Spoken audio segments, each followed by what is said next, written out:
Hey guys, welcome back to my channel.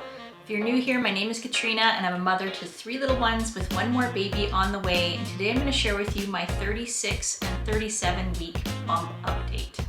So if any of you have been pregnant before, you understand what it's like, especially when you have another child, 2 children, 3 children to look after or more, that it's so hard to sit down and just find the time to share your experience. And so luckily I found a little bit of a sort of space in my day that I can sit down and share with you guys candidly what's been going on and what sort of things that I've been experiencing lately, symptom-wise, emotionally-wise, physically wise, all that sort of stuff. So it's been a tiring last couple of weeks, you guys, if I'm going to be honest with you. And I say this not to hopefully intimidate anybody that's at the same point as me or is approaching the 37 week mark. Today, technically, I am 37 weeks.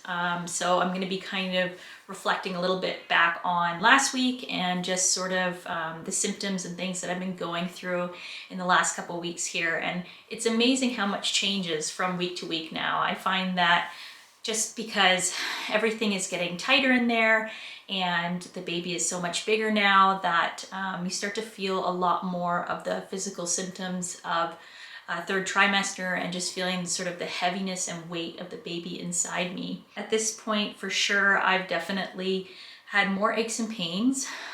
You can probably tell that even as I'm talking, I'm out of breath. And it's kind of embarrassing, but that is something that just comes with the territory. You know, this baby is now getting really tight inside there for the most part, you know, just all curled up and not a lot of wiggle room. And so I've been really feeling the stress of that being pushed in on my lungs and especially my bladder. And so that's been really not fun because I feel like I can't go very far without having to go to the bathroom and, you know, and sometimes you go to the washroom and you don't even feel like you've fully emptied your bladder, if you know what I mean, because I even showed a picture to my husband as to how compressed a bladder is inside a woman when they're pregnant.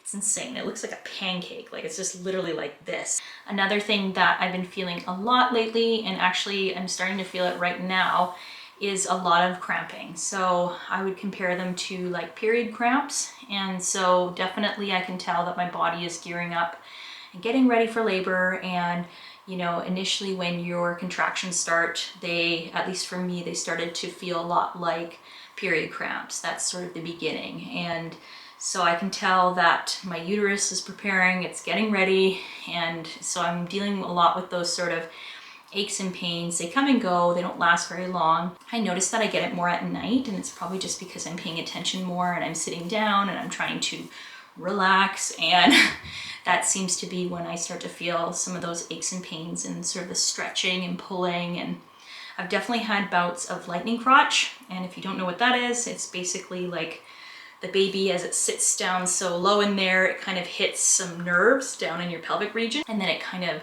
feels like a radiating shooting pain that goes up into your crotch area. So it's not nice, and thankfully it's temporary, but once again, it seems to be part of the process of getting ready for labor, getting ready, getting further along. Yes, those are wonderful symptoms that I have been dealing with. And like I said, definitely just dealing with a lot of fatigue and sort of exhaustion from getting up. So another thing that I got into the rhythm of, and this was, I think I might have mentioned it in my last video, but I was very low in iron. And so I got back into a better routine of taking my iron supplementation. And I definitely think it has helped me. I noticed that I'm not quite as out of breath as I was. I feel like I'm not dragging as much as I was in terms of just feeling overly tired for no reason. And so I'm really glad that I've gotten back into this better pattern of behavior and I'm taking the extra iron that I need. Definitely I'm not great about taking more water, so I have to sort of work on that, but I just feel sort of relieved that I'm starting to get my iron counts back up. I haven't had a test or anything like a blood test to know whether my iron has dramatically gone up, but I'm sure it has, even if it's just a little bit. And that for sure just gives me peace of mind because, you know, as labor is coming and there is some blood loss and that sort of thing that happens during that process, I want to make sure that I'm not like at anemic levels. So I'm definitely glad that, you know, I'm feeling better, and that's one real positive thing that I've incorporated into my daily routine. In terms of emotions, I definitely have my ups and downs. For the most part, I feel like it's been a really good pregnancy. I'm feeling really positive. I've had such good sort of appointments with my doctor, and the baby seems to be just doing lovely, like moving all the time, kicking, thriving, great heartbeat. So all those things are very comforting to me, but I definitely have my hard days. I have days where I just feel totally exhausted emotionally, and I have days where I feel like I want to be done.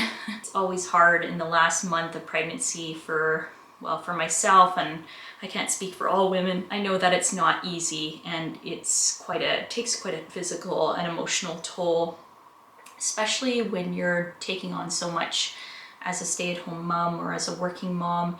You know, some people just sort of take for granted that the fact that you're still growing a human being and you're carrying around this bowling ball in your stomach day in and day out. And yeah, so I think that it's really natural to have your down days, to have your days where you feel emotional or upset. I've had days where I've gone into my room and I've cried.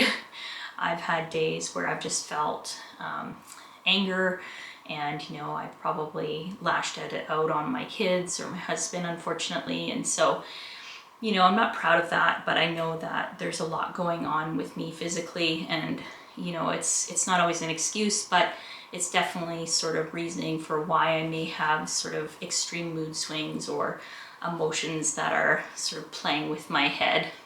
I definitely have been thinking a lot about labor and delivery and sort of how that's all going to go. There's a lot of anticipation as to whether it's going to be the same as my other 3 deliveries. You know, am I going to go into labor naturally? Is it going to take a long time in terms of, like, you know, am I not going to go into labor until 40 plus weeks like with my other 3? And yeah, it's a bit of a mental battle. It usually hits me in the middle of the night. So when I get up to go to the bathroom, for some reason, I start thinking about it. And you know, it's tough. It's tough because you kind of know what to anticipate if things go that way.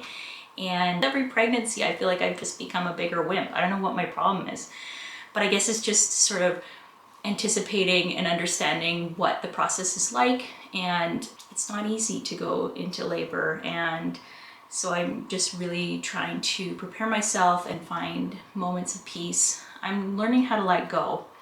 You know, at the end of the day, you can't really control the process of going into labor. Because I've had 3 textbook labors doesn't mean that it's going to be the same with this 4th one. I hope so, but you know, I really can't anticipate until the day of. And so I'm really trying to just accept the idea that things are going to come and unfold the way that they are meant to, and I'm going to be in the best hands possible.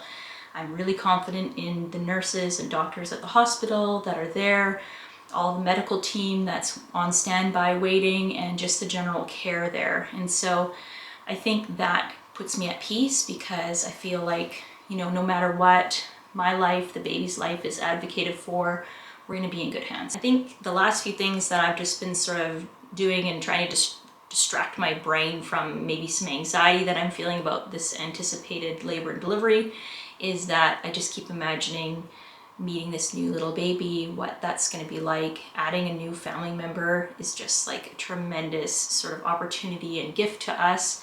My kids, of course, are so excited to meet their new little sibling, and I'm just so curious as to what this person looks like, and you know, how they're going to fit into the rhythm that is our busy family.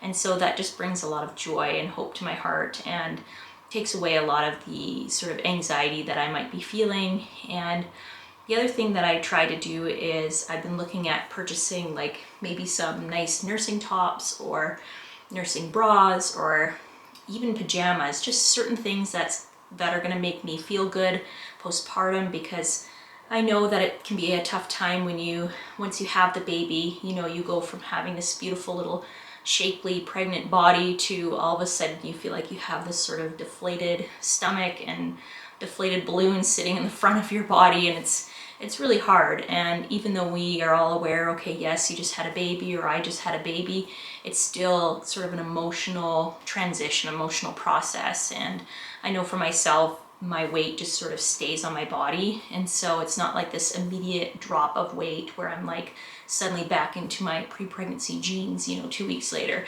So I find that like if I have a few tops that are loose fitting, that are really accommodating for breastfeeding, that are comfortable, but in pretty colors or patterns, it kind of makes me feel good.